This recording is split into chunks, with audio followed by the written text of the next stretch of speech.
In this lesson, we will weight the eyelids. Let's go back to our Display tab and we'll show our bone objects. So I just wanted to show you here, if we were to grab the nub of the lower jaw and press page up, as we start to rotate, take a look. You can see how organic the deformations look, and it's just a matter of taking your time. I'd highly recommend that you always keep track of your topology by using F4 to show edges on your shaded model. We want to use these edges to make sure everything flows nicely. Alright, great. And I'll go ahead and Alt-right click and use Transform to 0 to bring the jaw back. Feel free to take a look at the upper jaw as well. Cool stuff. Alright, well, let's see if we go ahead and bring that back and we're ready to work on the eyelids. Alright, so as we've done before, we'll add a bit of animation. Let's go ahead and turn on Auto Key. Go ahead and grab the nub of the upper lid on the left eye. Press page up to grab the root. Let's go to frame 20. Let's go ahead and drop the bone object as if we were creating a blink. Alright, we'll now go ahead and turn off Auto Key. And we'll get right to work. So if you'd like, you can go ahead and hide your bone objects again, just so that they don't get in the way. We can head back to our Modify panel, go ahead and select the face, and in Edit Envelope mode, we'll go ahead and grab the upper lid. Alright, sweet. So this is really straightforward. We just want to block in weight on points that should be fully controlled by this influence object. And then we can smooth out a few points here and there, but we don't have much to do at all. And I'd like to show you what happens when we apply something like a turbo smooth after we have managed to block in our weight. The results are fantastic. Alright, so we'll head over to our paint options. Right now, have the strength set to 100% and the size about 0.5. We can see if that will work. Let's go ahead and grab our brush. I think 0.5 is a bit too high. Might go ahead and drop this to about 0.2 or so. Alright, that's better. Alright, so we can just go in and we can start to fill in weight. Again, with 100%. Alright, that looks good. Might go to the next row. So you can see here I've added influence on a row that I'm not ready for yet. So if that ever happens, really simple. Let's go ahead and turn off our brush. We'll go ahead and select the influence that we'd like to paint back to. That would be the upper jaw. And now we can go ahead and grab our paintbrush and go ahead and add that influence back. Alright, great. So we have a bit of animation. You'll see that already we have a really nice looking blink.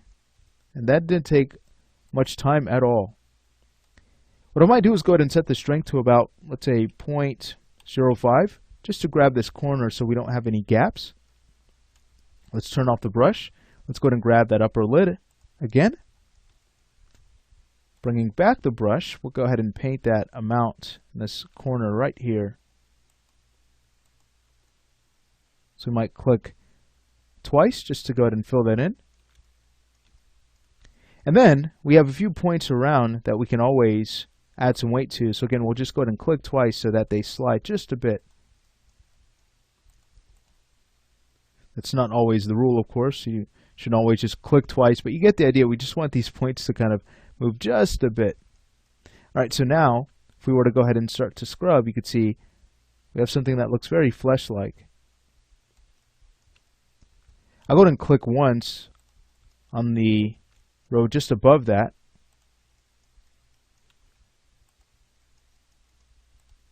And then we'll go ahead and scrub through to take a look. Alright, sweet. So we haven't done much work here, but I guarantee you that we really don't have much else to do for the upper lid. And let me go ahead and show you something.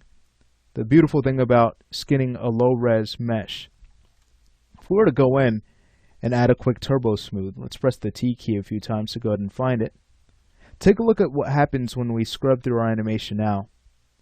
You can see that the results are wonderful, and we haven't done much work here.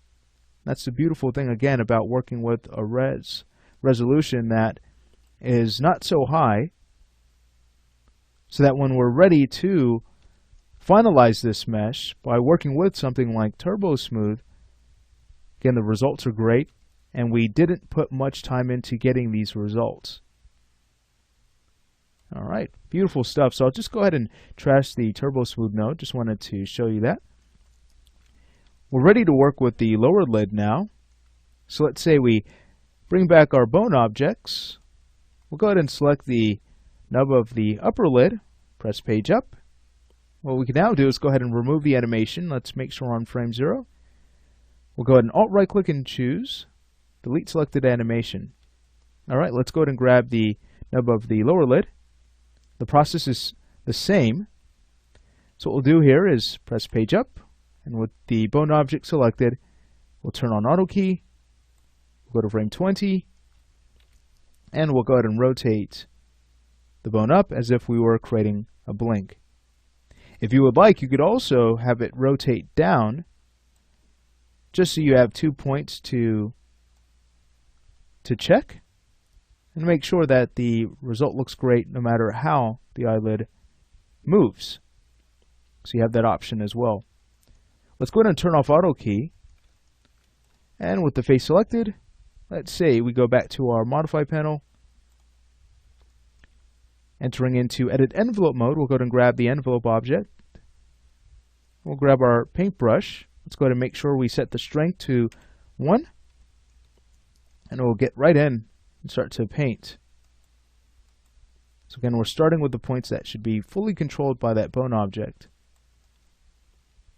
And there should only be a few rows here. I'm counting 2. So now when we go ahead and scrub through, we can go ahead and take a look at the result.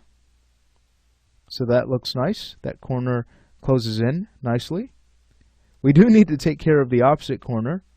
So here, again, it's a good idea to drop your strength maybe to about 0.05. We don't want it up too high. And now we can go ahead and start to fill in some weight. Just go ahead and paint until we've managed to close in that lid. That looks good. All right, great. So for the corner here, looks kind of tricky, but we can get to that. Let's go ahead and set our size to about, let's say, 0.05 here. Let's make sure that that size will work for us, and I think it will. We'll just go ahead and use that to make sure that these points slide up a bit. So as we start to scrub, the eyelid will be able to close. We have this point right here at the corner that we can go ahead and fill in. A few points actually, so we'll go ahead and just click a few times so that there's a bit of sliding. And here's what we end up with. Super cool. All right, so once we've managed to do that, it's then time to mirror our weights across. So back on frame 0, we can go ahead and select the nub of the lower lid, press page up. We'll now alt right click and use delete selected animation to go ahead and clear out all animation on that bone. Then again, we're ready to mirror our weight, so let's go ahead and enter into edit envelope mode, choose our mirror mode, and we're using that last option, paste blue to green verts. Let's go ahead and test this out. So we'll go ahead and, let's say, grab the lower lid, start to move that around. That looks fantastic. Let's say we do the same thing for the upper lid. We'll go ahead and select that bone object and start to rotate. How exciting is that? Again, this didn't take much time at all. Now, when you mirror your weights, you always want to check your deformations.